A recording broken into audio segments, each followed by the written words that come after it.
Bonjour à tous, je m'appelle Lily et aujourd'hui je vais vous raconter une expérience passée que je ne pourrai jamais oublier. Chaque fois que j'y pense, mon cœur se serre et je ne peux m'empêcher de me blâmer. C'est une histoire que j'aurais aimé ne jamais vivre, mais la vie est rarement facile pour qui que ce soit. Tout cela est arrivé il y a de nombreuses années alors que j'avais à peine 18 ans et que je vivais avec ma famille à Londres. Une ville splendide, mais aussi pleine de recoins sombres. À cette époque, je pensais avoir tout. Ma famille était assez riche. Mes parents étaient tous les deux très prospères. Mon père était un homme d'affaires occupé et ma mère était une décoratrice d'intérieur au goût exquis. Malgré leurs horaires chargés, mes parents trouvaient toujours du temps pour moi et mes deux frères aînés jumeaux, Alex et Ethan, qui avaient 2 ans de plus que moi. Si je devais les décrire, je ne pourrais dire qu'une chose. Ils étaient tous les deux très beaux et charmants. Honnêtement, j'ai toujours été fière d'avoir 2 frères comme eux. En tant que Benjamin de la famille, j'étais choyée par mes parents. Ils ne me laissaient jamais manquer de quoi que ce soit, des choses matérielles à l'amour. Mais, si je suis honnête, j'ai toujours senti que l'amour de mes parents, aussi grand soit-il, ne pouvait se comparer à celui que mes frères avaient vraiment pour moi. Ils n'étaient pas seulement mes frères, mais aussi mes gardes du corps et compagnons, toujours là pour me protéger et me choyer. J'ai toujours pensé qu'Alex et Ethan m'aimaient d'une manière qui allait au-delà de ce que mes parents pouvaient offrir. Ils étaient toujours là, avec des gestes et des actions qui montraient une profonde préoccupation. Quand j'étais triste, ils le remarquaient toujours, même si je ne disais rien. Quand j'avais besoin de quelqu'un à qui me confier, c'était eux qui m'écoutaient sans jugement. Quand j'étais petite, chaque fois que j'étais blessée ou victime de harcèlement à l'école, Alex et Ethan étaient toujours ceux qui prenaient ma défense. Une fois, mes camarades de classe se sont moqués de la robe que je portais ce jour-là. Quand je suis rentrée en pleurant, mes frères ne se sont pas contentés de me réconforter, ils sont allés à l'école pour parler à ces enfants. Ils n'ont pas utilisé la violence, mais plutôt des mots tranchants et une attitude froide qui ont fait que ces camarades ne m'ont plus jamais embêtée. Pour moi, ils étaient comme des héros, toujours prêts et calqués à apparaître quand j'avais besoin d'eux. Je me souviens des soirées où toute la famille se réunissait, mais je ne voulais m'asseoir qu'entre Alex et Ethan. Ils me serraient toujours fort dans leurs bras, allant parfois même jusqu'à se disputer pour savoir qui s'assiérait à côté de moi. Ils plaisantaient toujours en disant que j'étais leur petite princesse et que c'était leur devoir de me protéger pour le reste de leur vie. Peu à peu, j'ai commencé à sentir que leur amour n'était pas comme celui de n'importe qui d'autre dans la famille.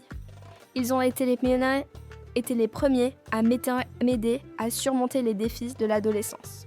Quand je me sentais mal à l'aise à propos de mon apparence, Ethan passait la soirée à me montrer comment appliquer un maquillage léger, me disant que j'étais belle sans avoir besoin de changer quoi que ce soit. Alex m'aidait à choisir les bons vêtements, me complimentant toujours comme la petite sœur la plus mignonne du monde. Il me faisait me sentir spéciale et aimée sans condition. À mes yeux, mes frères n'étaient pas seulement ma famille, mais aussi mon soutien émotionnel le plus important. Quand mes parents étaient occupés par le travail, Alex et Ethan étaient ceux qui m'emmenaient à l'école, m'aidaient avec mes devoirs, et s'assuraient toujours que je ne me sente jamais seule. Il y avait des nuits tardives où je ne pouvais pas dormir, et je frappais à leur porte pour toujours recevoir un accueil chaleureux. Ils me racontaient des histoires d'aides drôles, ou restaient simplement à côté de moi, jusqu'à ce que je m'endorme. Ces petites choses me faisaient rien croire que leur amour pour moi était bien plus grand que tout ce que j'avais reçu de mes parents. Cependant, l'amour que je croyais autrefois pur et inoffensif était la source de ce qui allait me hanter pour toujours. Mais cette histoire prendra plus de temps à raconter clairement. Je ne sais pas si quelqu'un comprendra, mais tout ce qui m'est arrivé à mes 18 ans a vraiment été un tournant qui a changé ma vie à jamais. Je continuerai quand j'aurai le courage de faire face au reste de ce souvenir. Je me souviens que, parce que nous étions toujours si proches, je faisais souvent des choses stupides, sans craindre d'être grondée. Parfois, je leur sautais soudainement dessus pour les serrer dans mes bras, ou je les voyais assis quelque part et m'asseyais sur leurs genoux comme si c'était la chose la plus naturelle au monde. Pour moi, Alex et Ethan n'étaient pas seulement mes frères, mais aussi mes amis les plus proches, des personnes avec qui je me sentais à l'aise de montrer de l'affection. Cet après-midi-là, un après-midi chaud d'été, je venais de sortir de ma chambre. La lumière du soleil traversait la grande fenêtre du salon, créant une atmosphère douce et agréable. Alex et Ethan étaient assis sur le canapé, regardant la télévision avec attention. Je ne savais pas ce qu'ils regardaient, mais ils semblaient tous les deux très concentrés. Par habitude, je m'approchais distraitement, me frottant les yeux. Je ne dis rien, marchant sur la pointe des pieds vers eux. En m'approchant, je vis qu'Alex et Ethan n'avaient toujours pas remarqué ma présence. Souriante malicieusement, je sautai sur le canapé et m'assis sur leurs genoux. Alex sursauta et Ethan éclata de rire. « Petite sœur, qu'est-ce que tu fais encore ?» Je ricanais sans rien dire, m'asseyant confortablement sur leurs genoux et posant ma tête sur l'épaule d'Alex. « Qu'est-ce que vous regardez avec autant d'attention ?» demandai-je, mais je n'eus pas de réponse immédiate. Quand je regardais l'écran de télévision, je réalisais qu'il s'agissait d'un film romantique. Et à ce moment-là, le film atteignait son apogée. La scène à l'écran était pleine d'émotions. Les deux personnages principaux se tenaient dans les bras l'un de l'autre, leurs yeux brûlants de passion, puis ils commencèrent contents à s'embrasser. En réalisant que je regardais aussi, Ethan sourit timidement et couvrit rapidement mes yeux avec sa main. « Ne regarde pas, Lily. Ce n'est pas un film pour les enfants, » dit-il. Je ris, essayant de me dégager. « Je ne suis plus une enfant, j'ai 18 ans. » taquinai-je. Malgré tout, je trouvais cela amusant et essayais de jeter un coup d'œil à travers les doigts d'Ethan, riant et les taquinant en même temps. Ce moment, cependant, sembla changer quelque chose pour moi. C'était la première fois que je sentais qu'il pouvait y avoir une frontière fragile dans notre relation, une que je n'avais jamais réalisée auparavant. Ce soir-là, après être resté un moment dans ma chambre, je décidai de descendre au salon. Je commençais à avoir faim et je savais que ma famille m'attendait probablement pour le dîner. Je me sentais encore un peu embarrassée après les événements de l'après-midi, me demandant si Alex et Ethan pensaient à ce qui s'était passé. Mais je me dis que ce n'était probablement pas aussi sérieux que je le pensais et qu'ils avaient peut-être déjà oublié. Doucement, j'ouvris la porte et descendis le couloir sur la pointe des pieds, espérant éviter leur regard. Lorsque j'atteignis le salon, je m'arrêtai pour écouter s'il y avait des bruits. Il semblait vide et je poussai un soupir de soulagement. Je pensais qu'ils étaient improbablement dans la cuisine ou ailleurs. Marchant sur la pointe des pieds dans le salon, je regardais autour de moi. Surprise de ne voir personne, je m'arrêtai devant le canapé où je m'étais assise avec eux cet après-midi, essayant toujours de comprendre ce qui passait à la télévision plus tôt. Soudain, j'entendis une voix derrière moi. « Que fais-tu, Lily ?» La voix d'Ethan résonna juste à côté de mon oreille, me faisant sursauter. Alex rit fort de l'autre côté, ajoutant « On dirait une voleuse !» Je poussai un petit cri de surprise, me retournant pour les voir tous les deux debout juste derrière moi. Leur apparition soudaine me fit presque arrêter de respirer, et nous sursautâmes tous en même temps. Ethan et Alex me regardèrent puis éclatèrent de rire, tandis que je me tenais la poitrine, à la fois effrayée et amusée. « Oh mon Dieu, vous m'avez fait une peur bleue tous les deux !» dis-je faisant semblant d'être en colère et essayant d'avoir l'air sérieuse. Mais je ne pouvais pas m'empêcher de rire, sentant que j'avais juste été taquinée trop soudainement. « Et toi ? On dirait que tu fais quelque chose de louche, » dit Alex en levant les sourcils, avec un sourire espiègle. Ethan me tapota la tête en plaisantant, ajoutant « Tu ne prévois pas de manger quelque chose, n'est-ce pas ?» Nous éclatâmes de rire, et à ce moment-là, la gêne de l'après-midi sembla disparaître.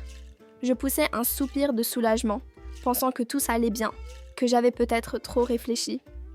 L'atmosphère redevint joyeuse, tandis qu'Ethan passa son bras autour de mon épaule et dit « Allez, allons manger.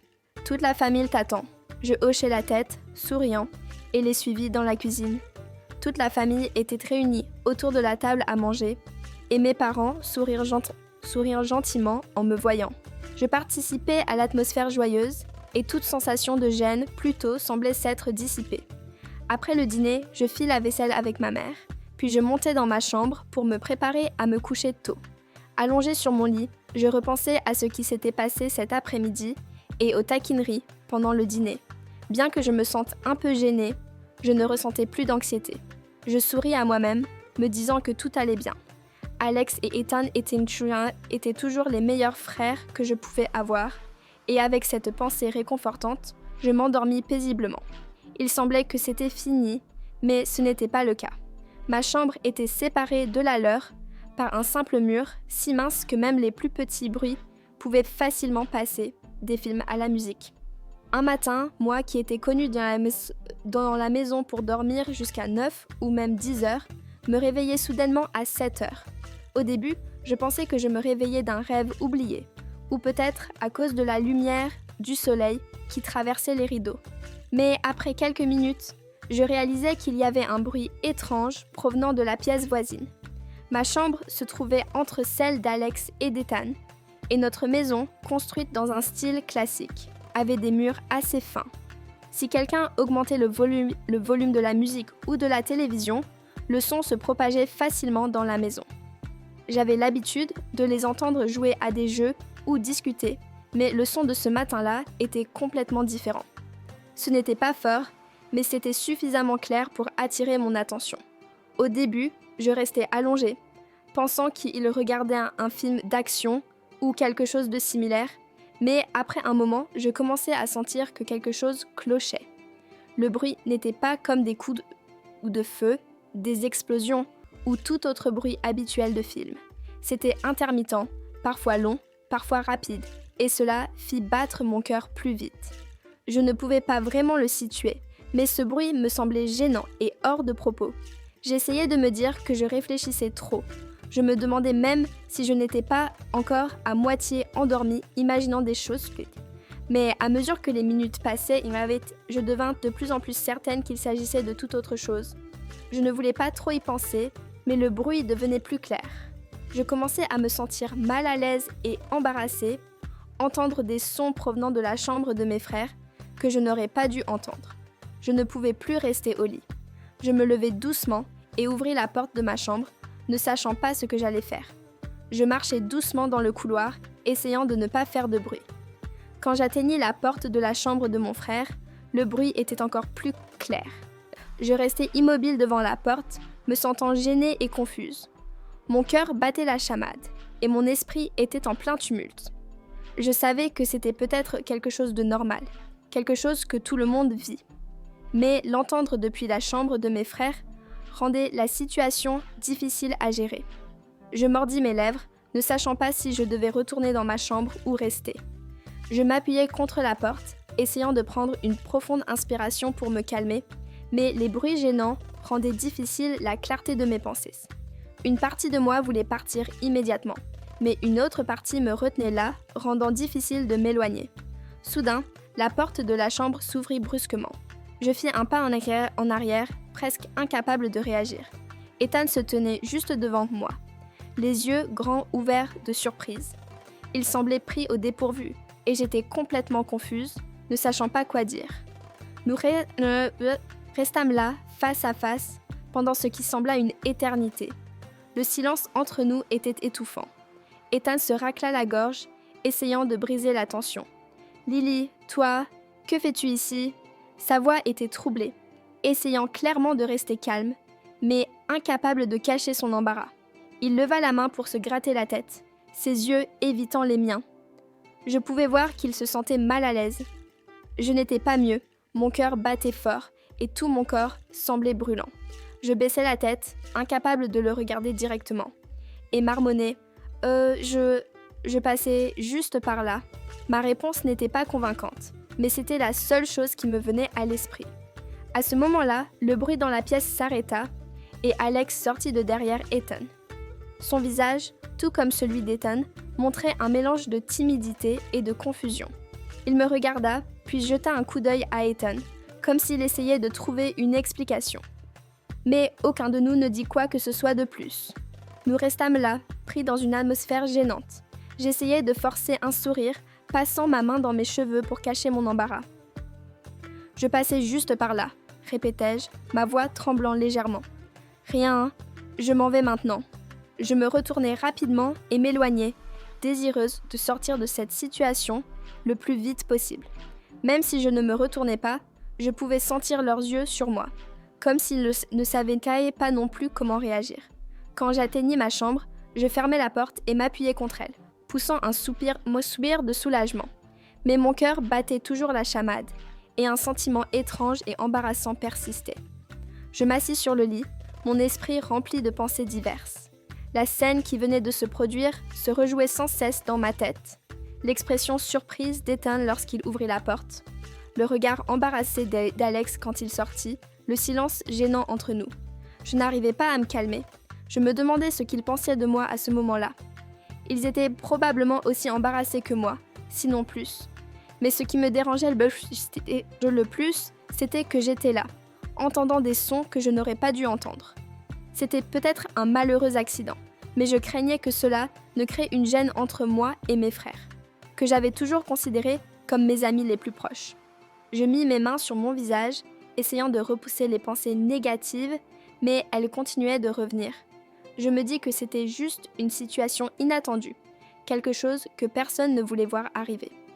Peut-être que j'en faisais une montagne. Je me levai et filai 100 pas dans la pièce, essayant de trouver un moyen de me débarrasser de ce sentiment lourd. Ce n'était qu'un accident. Ce n'est rien, murmurai-je à moi-même, comme pour me convaincre. Mais peu importe ce que je disais, je sentais qu'il fallait que je fasse quelque chose pour que tout redevienne normal, pour éviter toute gêne. Un instant plus tard, j'entendis frapper à la porte. Mon cœur se serra. Cela ne pouvait pas être mes parents. Ils ne frappaient généralement pas lorsqu'ils avaient besoin de moi. Ce ne pouvait être qu'Alex ou Ethan. Je pris une profonde inspiration, essayant de me calmer avant d'ouvrir la porte. Ethan se tenait là, toujours l'air troublé. Ses yeux étaient détournés, mais il essayait clairement de reprendre son calme. Il se gratta la tête, un petit sourire maladroit sur les lèvres. « Lily, je suis désolée pour ce qui s'est passé plus tôt. Ce n'est pas ce que tu crois. On regardait juste un film. Peut-être que le timing n'était pas bon. » Je restai immobile quelques secondes, regardant Ethan. Son visage était rouge et ses yeux étaient incertains. Je pouvais sentir sa confusion dans chaque mot. À ce moment-là, Alex s'approcha et se tenait juste derrière Ethan. Il me regarda, puis regarda Ethan, comme s'il essayait de trouver quelque chose à dire. Mais son embarras était encore plus évident.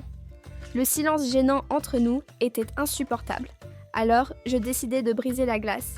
Je souris, un peu gênée mais essayant d'agir le plus naturellement possible. « Allez, je ne voulais pas dire ça. » dis-je d'une voix légère. « Ne soyez pas si tendus.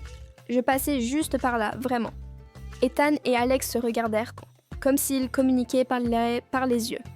Après quelques secondes, Ethan soupira et sourit faiblement. « Vraiment, Lily, tu ne te sens pas mal à l'aise ?»« Vraiment, » répondis-je immédiatement, essayant d'apaiser leur gêne. Puis, je pensai à une idée pour rendre les choses moins gênantes. Je pris la main d'Ethan et pointai Alex. « Venez dans ma chambre. Tous les trois, on peut parler un peu, d'accord ? » Considérez cela comme une manière de compenser toute cette gêne. Ils furent tous deux surpris par ma suggestion, mais finirent par hocher la tête, comme si c'était le seul moyen d'échapper à la tension. Je souris, me retournai et entrai dans ma chambre, laissant la porte ouverte. Ils me suivirent lentement. Quand nous fûmes tous assis sur le lit, je pris l'initiative de faire une blague pour alléger l'atmosphère. Je regardais Alex et le taquinais. « Alors, le film était vraiment si bon au point que vous avez tous les deux perdu la notion du temps ?» Alex rit maladroitement, se couvrant le visage avec ses mains. « Allez, Lily, arrête de me taquiner. On ne pensait juste pas que tu entendrais. »« Vraiment ? Je pensais que vous l'aviez monté exprès pour que je l'entende. » dis-je en levant les sourcils de manière taquine. La taquinerie nous fit tous rire, et le sourire sembla effacer la gêne d'avant. Après avoir discuté un moment, je pouvais sentir l'atmosphère devenir plus détendue, et toute gêne persistante semblait disparaître. Je les regardais, reconnaissante que nous puissions passer outre ce qui s'était passé et continuer à être proches. En continuant de parler, je me sentais rassurée par leur présence familière. Nous avons parlé et ri jusqu'à ce que tout semble être redevenu normal. Cela m'a rappelé combien je tenais à ma relation avec mes frères et à quel point il était important pour nous de nous soutenir mutuellement.